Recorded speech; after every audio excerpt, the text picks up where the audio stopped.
ایک زمانہ تھا، ایک درخت کو لوگ پوجنے لگے، تو وہاں ایک صوفی تھا، عبادت گزار تھا، شب زندہ دار تھا۔ اسے پتا چلا کہ لوگ درخت کو پوج رہے ہیں، تو اس کے دل میں بڑی غیرت جاگی، توحید کی غیرت ہوتی ہے، وہ جاگی اور وہ کھڑا ہوا، اس درخت کو کاٹ دوں گا جس کو لوگ اللہ کا شریک سمجھ رہے ہیں اور پوج رہے ہیں۔ ہاتھ میں کلہاڑا پکڑا اور اس درخت کو کاٹنے کے لیے نکلا۔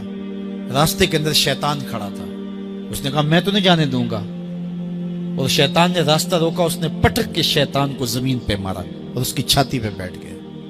شیطان بہت مکار ہے اور وہ ہر ایک کو ایک طریقے سے نہیں لوٹتا، اس کے بڑے مکر و فریب اور دجل و تلبیسات ہیں۔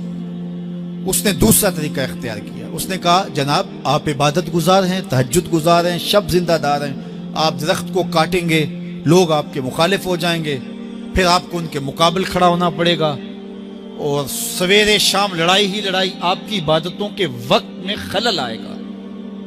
تو آپ نے ان کی قبر میں تھوڑا جانا ہے، آپ کی قبر اپنی ہے، ان کی قبر اپنی ہے، آپ چھوڑیے ان کو۔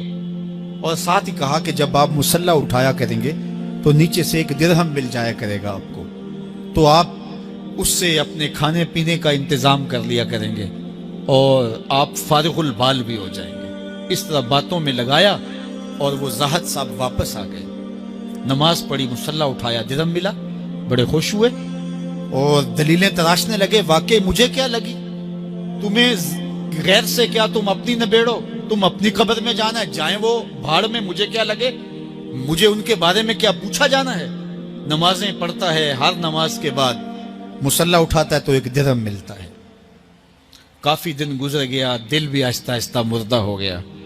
ایک دن مصلی اٹھایا تو کوئی درہم نہیں نکلا، پھر دوبارہ کلہاڑا اٹھایا، اٹھا، راستے میں پھر شیطان کھڑا تھا، کہا کدھر جا رہے ہو، کہا درخت کو کاٹنے جا رہا ہوں۔ شیطان نے کہا میں تو نہیں جانے دوں گا۔ اس کو تجربہ تھا کہ میں اس کو پٹک کے زمین پہ مارا تھا، یہ میرے سے طاقتور تو ہے ہی نہیں۔ اس نے پھر گریبان سے پکڑ لیا، شیطان نے پٹک کے زمین پہ مارا اور چھاتی پہ بیٹھ گیا۔ وہ زاہد صاحب پریشان ہو گئے، شیطان کو کہنے لگے کہ یہ کیسے ہوا، میرا تو تجربہ ماضی کا یہ تھا کہ میں طاقتور ہوں اور تم کمزور ہو، لیکن اب تم نے پٹک کے مجھے زمین پہ مارا۔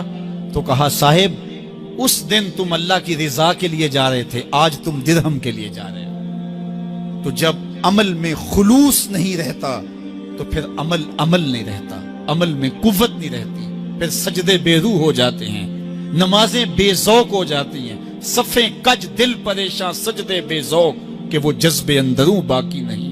نماز روزہ حج زکوٰۃ سب کچھ ہے باقی مگر تو باقی نہیں۔ پھر سب کچھ چلتا رہتا ہے لیکن رسم ہوتی ہے، لا یبقى من الاسلام الا اسمہ ولا یبقى من القرآن الا رسمہ۔ پھر قرآن پڑھا جاتا ہے، رسم ہوتا ہے، قرآن دل کو پھر نہیں بدلتا، اس لیے کہ رسم ادا ہو رہی ہوتی ہے۔ جب رسم ادا ہو رہی ہو تو پھر قرآن دل کو نہیں بدلتا۔ جب قرآن کے اوپر ماں کے پیار کا کوئی بدل موجود ہے، وہ کہتے ہیں کہ سمندر کی پاتال تک تو شاید کوئی پہنچ گیا ہو، لیکن ماں کے پیار کا کنارہ آج تک کسی کو نہیں ملا۔ ماں جب بولتی ہے تو اس کے لہجے میں جبریل بولتا ہے، ماں جب مسکراتی ہے تو لگتا ہے جنت کی ساری کلیاں کھل اٹھی ہیں، ماں جب پیار سے دیکھتی ہے تو لگتا ہے آسمان سے رحمتیں اتر رہی ہیں۔ اللہ کی رحمتوں کا مجسم روپ دیکھنا ہو تو وہ ماں کے پیار کا رنگ ہے۔ اولاد کے لیے اس کے سینے میں دھڑکتا ہوا دل اور محبتوں کا آباد جہان۔ ایک شاعر ہوا ہے تابش، اس نے تو قیامت ڈھا دی نا کہ ایک مدت سے میری ماں نہیں سوئی تابش، میں نے ایک بار کہا تھا مجھے ڈر لگتا ہے۔ یہ ماں کے پیار کا روپ ہے۔ مجھے بتائیے ماں اولاد سے اتنا پیار کیوں کرتی ہے، دکھ جھیل لیتی ہے، اولاد کا پیٹ پالنے کے لیے کسی کے گندے برتن بھی مانجنے پڑیں تو ماں اس سے بھی گریز نہیں کرتی۔ شہر میں آ کر پڑھنے والوں بھول گئے ہو کس کی ماں نے کتنا زیور بیچا ہے۔ مائیں اولاد کے لیے کتنے دکھ جھیلتی ہیں، کتنی تکلیفیں جھیلتی ہیں۔ ان کا نور نظر جب کامیاب ہو کر کے آتا ہے تو وہ چہرے کی بلائیں لیتی ہیں، پھولے نہیں سماتی۔ ماں کو باپ کو اولاد سے اتنا پیار کیوں ہے؟ تو آپ ایک ہی جواب دیں گے، اس لیے کہ ماں نے اولاد کو جنم دیا ہے۔ جس ماں نے جنم دیا ہے وہ اتنا پیار کرتی ہے تو جس رب نے خلق کیا ہے وہ کتنا پیار کرتا ہے۔ جنم دینے والی کا پیار کسی ترازو پہ نہیں تولا جا سکتا، تو جس نے خلق کیا اس کے پیار کا عالم کیا ہے۔ تو وہ خود پکار کے کہتا ہے اللہ زی خالقہ کا، کیوں مجھ سے بھاگ رہا ہے، میں تیرا خالق لگتا ہوں۔ ماں کو چھوڑ کے بچہ بھاگے نا تو ماں کہتے پتر اتنی ٹھنڈی چھاؤں کہیں نہیں ملے گی، آجا پلٹ کے، زمانے کی ٹھوکریں تجھے مار دیں گی، آجا زمانے کی دھوپ تجھے جلا دے گی۔ مالک بھی کہتا ہے او بھاگنے والے آجا پلٹ کے، میں تیرا رب لگتا ہوں، میں تیرا خالق لگتا ہوں، آجا پلٹ کے۔ اللہ زی خالقہ کا فسوا کا فعدلک فی ای صورت ما شاء رکبک، تجھے صورت دی، تجھے چمکتی آنکھیں دی، تجھے روشن چہرہ دیا، تجھے بولنے والی زبان دی، تجھے سننے والے کان دیے، تجھے کیا کچھ نہیں دیا، اور اسی کا در چھوڑ کے بھاگ رہا ہے۔ آجا شیطان کے ہتھے چڑھ گیا، شیطان تجھے جہنم کے گڑھے میں پھینکے گا جا کے، آجا پلٹ کے، میں تیرے لیے جنت بنا کے رکھی ہے۔ جنت میں باغ ہیں، وہاں دودھ کی نہریں ہیں، شراب مصفہ کی نہریں ہیں، وہاں تیرے لیے بڑا کچھ ہے، لیکن تجھے بتاؤں وہاں محمد عربی کے ڈیرے بھی ہوں گے۔ آجا جنت میں، آجا پلٹ کے میری رحمتوں کے سائے میں آجا۔ صاحبو بہت وقت گزار چکے، تھوڑا وقت باقی ہے، آئیے اس کے حضور سچی توبہ کر کے اس کی طرف رجوع کریں۔ جانا تو ہے ہی، آج بندگی کا سر جھکانے کے لیے مسجد کا رخ نہیں کریں گے، اس کے حضور نہیں جائیں گے تو کل لوگ اٹھا کے لے کے آئیں گے۔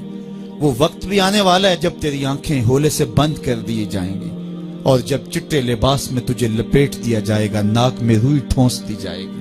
وہ لمحے ہوں گے جب غسال تجھے چاہے ادھر پلٹ دے چاہے ادھر پلٹ دے، تو یہ کہہ بھی نہیں سکے گا کہ مجھے یوں کیوں پلٹ رہے ہو۔